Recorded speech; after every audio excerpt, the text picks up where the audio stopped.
Rappers are living in a lie. No matter how many times they're exposed for their fake chains, their fake personas, or their fake lifestyles, they still believe that portraying a life of having an absurd amount of fame and money is the only way fans will look up to them. And honestly, they're not wrong. That this girl tattooed Drake on her forehead. The guy who tatted it is a fucking asshole, though. I will tell you that. Unfortunately, a lot of brain dead fans get hypnotized by the flashy chains and big wads of cash, so they end up literally worshiping these rappers, making them feel like they're more than just humans, making them feel like gods. Who does he think he is? I just told you who I thought I was, a god! Which ultimately gets them caught up in a heightened sense of reality where they're being rewarded for portraying a lifestyle to the world that they don't actually live. Rappers that rap about the shit that they rap about, they don't live. Everything from the cars that they don't really own to the houses that are actually Airbnbs, all of it is fake. And it's because rap is one of the only industries where acting like you're rich can actually make you rich. If niggas think you rich, they give you more money. But if they think you broke, nigga, they ain't giving you shit. They want you to stay broke with them. All these rappers are kind of just like characters in a game. And the more their fans are able to buy into these characters, the more money they make. And that's why even once they obtain all this wealth, their personas, their lifestyles, and personalities they portray online only get faker. For instance, let's just take two of the biggest gangster rappers out right now, Meek Mill and Lil Durk. Both of these multi-millionaires rap about guns, violence, and spending till they can't spend anymore, perpetuating a lifestyle to their fans that they don't actually live. Why are you doing bunny hops, Meek? Because you got your ass beat in tennis. In all reality, they're not in the fucking trenches anymore. They live in these big old mansions where their closet is literally the size of my room. And don't get me wrong, I love the music. I definitely love the fuckery. But I'm able to see that it's all just entertainment. It's obviously all a facade. You'd be a damn fool to think that multi-millionaires who came from absolutely nothing are still willing to throw away their life after making it out. Like, I'm not saying that none of them are real, I'm just saying that a vast majority of them aren't. Hell, look at Gunna and the rest of YSL. They were supposedly the realest rappers in the industry. However, they became the one very thing that they hated the most. A snitch! Because as soon as they got the chance, they quite literally all snitched on Young Thug. YSL is a music label and a game. Shit, slap on that murder shit, Is that true as it pertains to you, Mr. Kitchens? Yes, ma'am. And don't get me wrong, I definitely would have snitched too. Trust me, I wouldn't have spent not a single day in jail. But what makes it ironic for him to do it is because Gunna actually claimed to be a gangster. I'm a real level crip, you know what I'm saying? The slimiest crip you ever met. And he used his gang, YSL, to further his career. It's essentially what made him the millionaire he is today. And to make it 10 times worse, Gunna and Young Thug actually have a song named Take It to Trial. But as you already saw, Gunna definitely didn't take anything to trial. He snitched on him. Snitched on the man that he once called his twin. It's hypocrisy at its finest. See, at the end of the day, to me, rappers are just entertainers. They're actors. You can't really take what they say seriously. But unfortunately, most of their brain dead fans will never understand that because social media has created a false reality where not only rappers, but quite literally everyone only show themselves at the very best points in their life. Whole out race, man. Whole out jumping jacks. So that's why one-hit wonders like YK Osiris try their absolute hardest to make it seem like they're important by doing anything to be associated and have pictures with some of the biggest rappers in the industry. He made it seem like all these people were his genuine friends and he was living such an affluent life. However, the truth will always come to light. The baby don't fuck with me no more. Drake don't fuck with me no more. Nobody fucks with Osiris. So why the fuck I keep living? People look at me as a clown. Nigga, I'm a talented person, but that doesn't matter, bro. I don't drop my music. I don't do shit. In reality, his rapper friends treated him like a joke. All of his flexing online didn't matter because in the industry, people didn't respect him. You look like a suitcase, YK. You look like a fucking suitcase. You look like a suitcase. He was hanging around all these celebrities, but you started to kind of notice that he was the only one being exposed for owing them money. Osiris once owed Drake $60,000, he owed Lil Baby $5,000, and he also owed Young Thug money too. However, before this breakdown on social media, he made it seem like everything was just fine, portraying to everyone online like he was still the man. He bragged about buying $300,000 worth of clothes. He also bragged about paying $1,500 for his weekly haircuts. I get a haircut every 3 days. And yeah, that all sounded good until you realized that this was really his mentality. I always been like, if you don't got it, act like you got it. So that's exactly what Osiris did, because back in 2019, after his biggest song Worth It came out, Man, I went broke so goddamn quick, man. but he felt pressure to try and keep up with his image on social media, and most importantly, he wanted to keep up with all of his rapper friends, which is why he owed everyone money. What did you owe Drake money for? Basketball. And what do you owe Lil Baby for?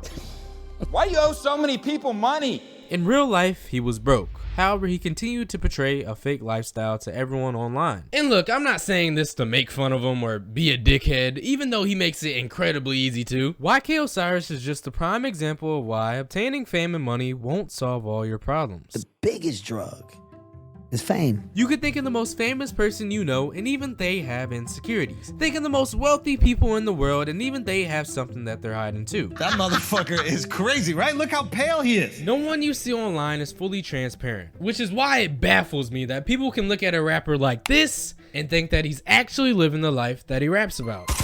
I fuck with savages, you a fuck boy, you can't hang. Meet Slim Jesus, the Hamilton, Ohio native that took over Chicago drill in 2015 for a short period with his song that you just heard named Drill Time, where he talks about, you know, the usual, catching bodies, drugs, and having a lot of guns. He tried to sell this tough gangster street persona to his audience online and surprisingly managed to fool the industry for a good couple of months. You know how we rockin', we out here on Frank Block, bitch. Where the fuck y'all at? Pull up, bitch. Although it was extremely obvious that this goofball ass nigga was a fraud, no one was able to confirm it yet because he was just getting in the industry. So with his song Drill Time blowing up, it actually created a lot of positive attention for him. I mean, everybody was talking about Slim Jesus, and people like Birdman and Diddy even wanted to sign him. However, unfortunately, he ruined everything for himself. Honestly, he might have the quickest rise and fall of anyone I've ever covered, because at the end of 2015, during an interview with DJ Vlad, Slim Jesus spilled all the beans. He let the whole world know who he really was. You know, when you listen to your music, there's a lot of street stories.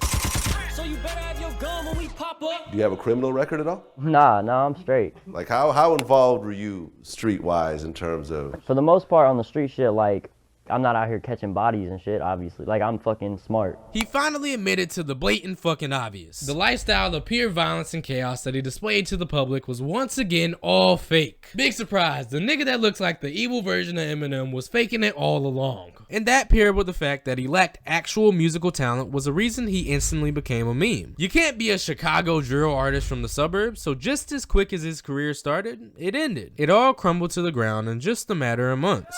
Support real hip-hop, bitch. But one thing you kind of have to respect about Slim Jesus is that when asked, he told the truth. Yes, he portrayed a fake lifestyle to the public, but at least he wasn't living in complete denial. And that's why I respect him a lot more than other artists like Soulja Boy and 6ix9ine, because these two artists right here are definitely living in complete and utter denial. And I'm lumping these two clowns together because they're actually a lot more similar than you would think. Soulja Boy isn't a snitch, but the one thing they do have in common is that they both spark fake beefs with other artists in order to remain relevant when their music just isn't cutting it anymore. My music is trash. The purest example of this is when 6ix9ine got exposed for trying to pay Lil Durk $3 million to fake beef with him. That bitch ass nigga label called me, talking about they'll give me $3 million to keep trolling with this nigga, right? So I ain't gonna never respond to this nigga ever fucking again, right? And honestly, this shouldn't come as a shock to anyone because literally everything is fake about 6ix9ine. Everything from his teeth to his hair, and most importantly, the lifestyle that he rapped about was all fake. See, 6ix9ine understood that in order for him to have a successful rap career, he also needed a gang around him for protection. So that's exactly why he joined the 9 Trey Bloods. 2, 2, 3, halfway up, close that. Some gang buck that friendly from that. He funded all their gang activities, and in return, they gave 6ix9ine protection. Most importantly, though, they gave him all the confidence in the world to start up fake beefs with rappers like Chief Keef, Lil Durk, and Casanova. Fuck all them niggas. Fuck y'all niggas talking about, nigga. This fucking Treyway, nigga. Because anytime he threatened to shoot one of these rappers, 6ix9ine didn't have to go do it. He just paid his gang to do it. However, he betrayed to the world that he was just some sort of super gangster, and ironically called out every other rapper for being fake. But when they all got caught up by the police, you already know what happened. He snitched on them, threw everyone under the bus, wiped his hands clean of the gang like he had no involvement in the fuckery, like he wasn't the one fueling it. 6ix9ine involved countless amounts of people into his pointless beefs in order to improve his career. But when he got caught, he shitted on all the people that helped him become so big. And when he removed the snitching aspect of it, Soulja Boy is currently doing the exact same thing. Since he can't make good music anymore, Soulja Boy now sits in his mansion and randomly starts fake beefs with other rappers in order to keep his name relevant. We promoting violence, nigga. Fuck you talking about murder, destruction, death, and destruction and mayhem, nigga. He said this dumbass shit about a month ago in an attempt to try and spark up a fake beef with NBA Youngboy because of Youngboy's Stop the Violence campaign. It's the bigger side of life. Stop the violence. Obviously, this campaign had nothing to do with Soulja Boy's dumbass, yet he decided to prop his phone up and yell on Instagram Live about it. I'm one of the last straight rappers in the game, nigga. We promoting beef, we promoting violence. It's like he's just begging for attention.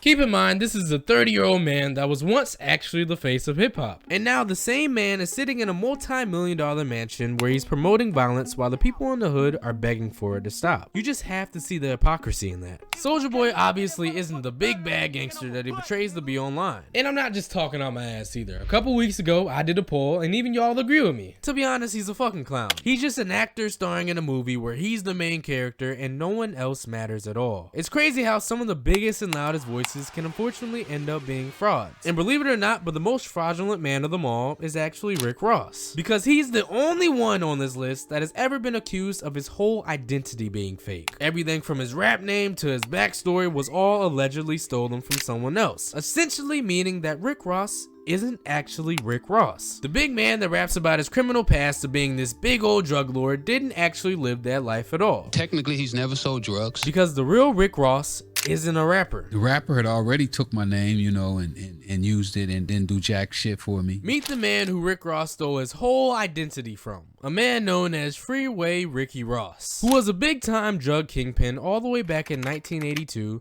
with a huge infatuation for cocaine. So when my friend introduced me to cocaine for the first time, I just fell in love with it. And by 1985, Freeway Ricky had claimed to be making anywhere from $1 million to $3 million a day from selling mass amounts of cocaine. But of course, if he's just openly able to tell this story, you already know what happened. Freeway Ricky helped trigger an epidemic of human misery. Ricky unfortunately went to prison after getting caught trying to buy 100 kilos of coke from an undercover police officer. And on September 5th in 1990, he got sentenced to 27 years in prison. But years later, around 2006, while he was still in jail, he noticed that there was a bigger, fatter person stomping around claiming to actually be Rick Ross. I had a book club while I was there, so this youngster brought me a magazine and they had the guy on there with his mouth open and all these gold chains and a beard, you know, and he was saying that his name was Rick Ross. And at the time, this person was also rapping about his past of being a huge cocaine drug lord that amassed millions of dollars from his drug empire. Sounds pretty fucking familiar, right? Well, Freeway Ricky Ross coincidentally thought the same damn thing. So after he got out of prison in 2009, just a year later, Ricky filed a lawsuit against the rapper Rick Ross for stealing his image, name, and likeness and using it to fuel his extremely successful rap career.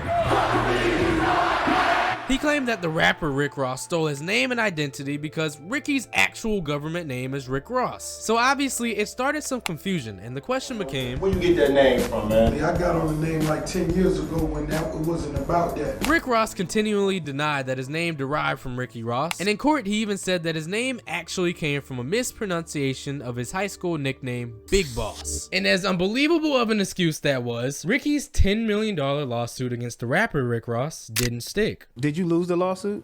Both of us lost. He lost about $1.5 million. And so the judge ordered me, I'm supposed to give him a $500,000 back. So if they ever come for it, I'm gonna give it to him in quarters.